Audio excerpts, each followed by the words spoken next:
Hello mga lalabs, mga vayots! Mega love shoutout po sa inyong lahat. Good morning from Kuwait. Magandang hapon Pilipinas.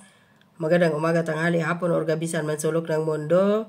Sa mga kapwa ko po FWs around the world, hello, mega love shoutout po sa inyong lahat.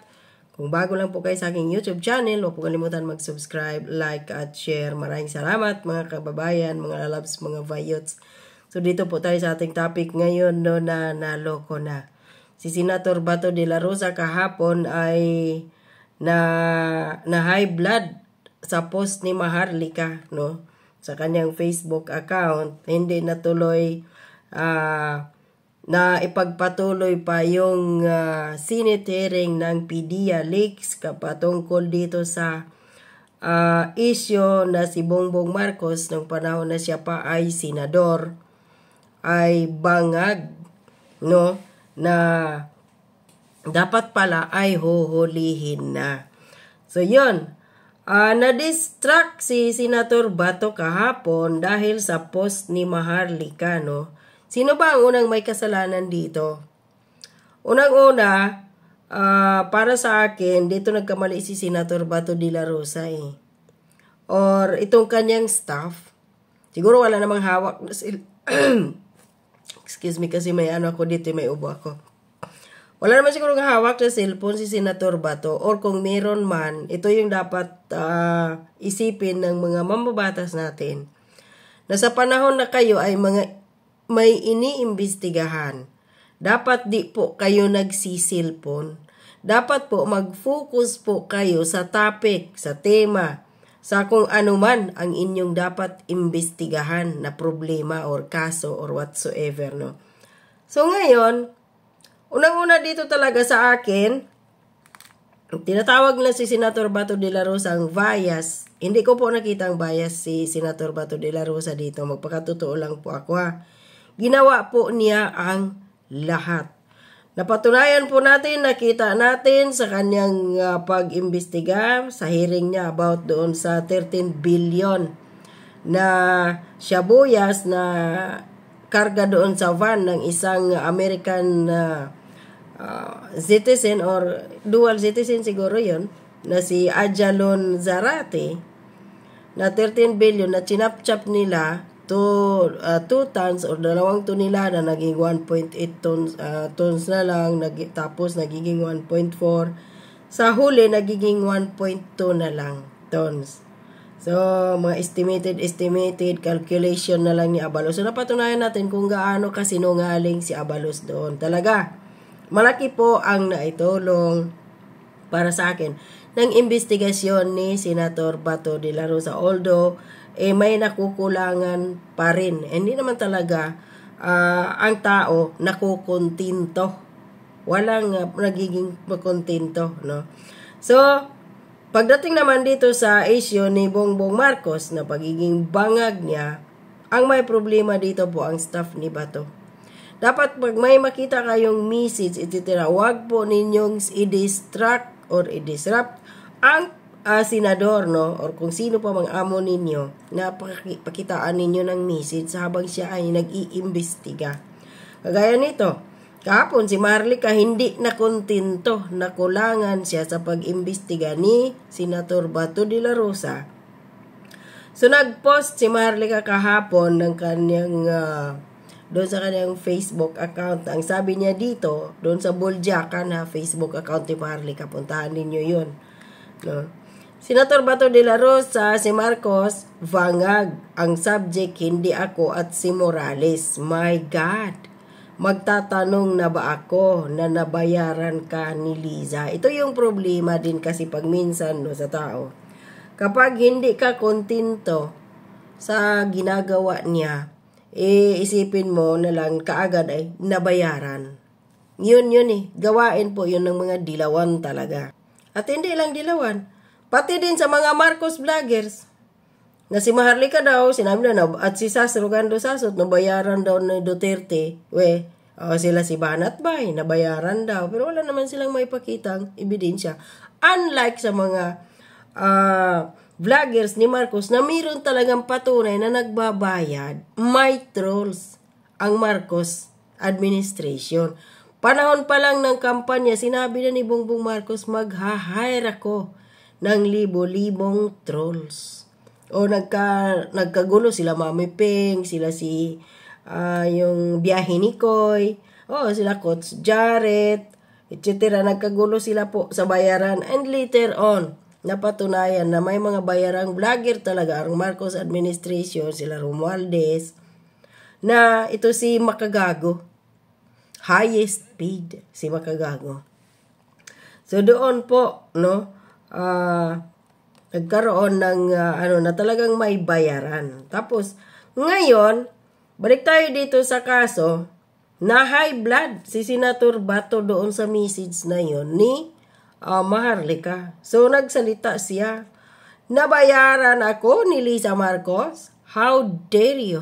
Yun sabi niya kay Maharlika, no? Ay, nago po. Ulit pa nga nila, how dare you? Do you think may presyo yung mukha ko? So ito yung dapat natin pagpasalamat kay Senator Bato. At least, hindi siya nabayaran. Bakit?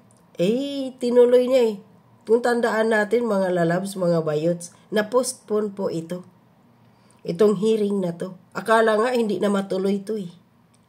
Dahil itong si Mig Subere at si Jinggoy Estrada parang hindi natin alam. Baka pinatawag sa Malacanang ng sikrito, kinausap na hindi makipag-participate, which is kasali sila dito. Hindi sila nakita. Mag-isa. Itinaguyod ni Senator Bato sa Senado ang hearing na to. Napakasakit po nito or delikado din po ang ginawa ni Senator Bato dahil presidente ngayon si Bongbong Marcos ang kanyang iniimbestigahan dito. Although hindi pa siya pwede ngayon kasuhan dahil mayroon siyang immunity, pero pwede siyang imbestigahan.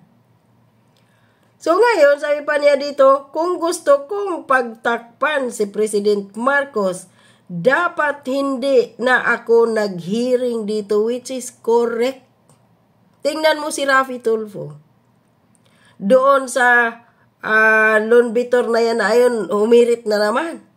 May nanalo na naman ngayon ng mahigit isang milyon. 103 million yata yung nanalo kagabi. Sunod-sunod ha. Nung nakaraang linggo, mayroong 222 million. Tapos 84 million. Tapos ngayon naman, 103 million. Saan na si Tulfo? Maingay lang si Tulfo na akala mo parang aso niya na Rottweiler ba yun? Ganon ka sa kaingay si Raffy Tulfo nung una. Nung sinabi ng puting ahas ni Maharlika na nabayaran ng 1 billion na pagtakpan. Dahil diba after nung unang hearing, sila, may executive session. Doon na.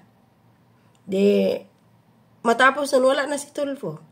So tama si Senator Bato dito. Kung gusto niyang pagtakpan si Marcos Jr. dito, sa kanyang kabangagan, dapat hindi na siya nag-hearing.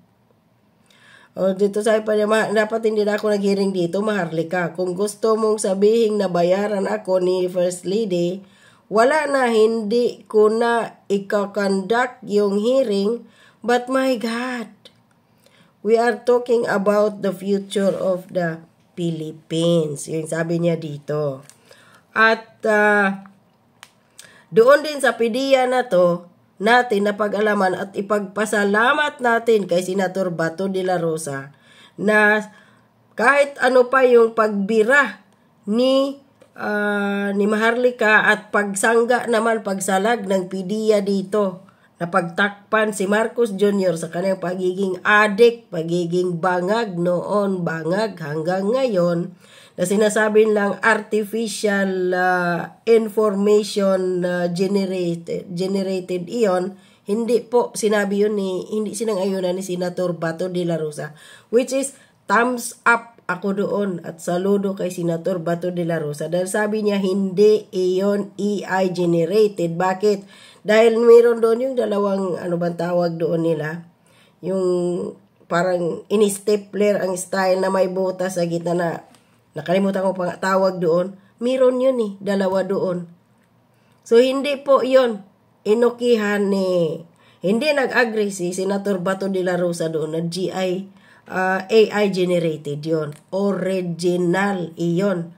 Na tawag dito, ang information na si Bongbong Marcos bangag noon, bangag hanggang ngayon. So yun, ipagpasalamat po natin kahit paano kay Senator Bato de la Rosa. Hindi yung tawag dito, nakulangan kami. Kayo kaya yung andoon sa sitwasyon ni Senator Bato de la Rosa. Tingnan natin kung kung maayos, kung magawa ba ninyo iyon. Hindi basta-basta ang kanyang ngayon ang kanyang iniimbestigahan, at lalo na itong si Jonathan Morales na ex-PDEA, ano matawag sa kanya dito? Hindi, buwis buhay yun. Silang dalawa dito ni Senator Bato de la Rosa din. Dapat tayong magpasalamat. Well, naman si Maharlika ay nag-sorry. So, ito din ang maganda din kay Maharlika dito, no? Sabi dito ni Maharlika, pikon na pikon si Senator Bato sa akin. Senator Bato, I will give you an advice. We are friends, pero ako naman, hindi naman ako talaga pikon na tao. Nanghihingi ako ng pasensya sa iyo kasi nagtatanong lang naman ako. She says in reaction, vlog posted on her verified Boljak TV YouTube channel on Tuesday, April 30, 2024. Sabi pa niya dito, sana po as a senator at as PNP dapat you have to be tough, which is tama si Maharlika dito, no? At bilang isang politician, hindi ka dapat magiging balat sibuyas. Tanggapin mo lahat ng pangbabash sa'yo, which is, basta hindi lang po lumalabas sa level na damay na yung pamilya, no? Kung sa trabaho lang, pagiging senador mo, sasabihin na, inotil, at ito si Tatay Digong. Kakilakilabot na pangbabas ang natanggap niya noon sa makakaliwang grupo, sa mga dilawan na nagiging peng. O ano ba? O si Agot Isidro na nga lang tinawag siyang psychopath. Si Tatay Digong dati. Ano bang reply doon ni Tatay Digong kay Agot? Ano sabi niya doon? Tinira niya ako. Yun lang. May reply ba doon? Nagalit si Duterte? Wala. So yun dapat You have to be tough. Emotionally tough kayo at be professional.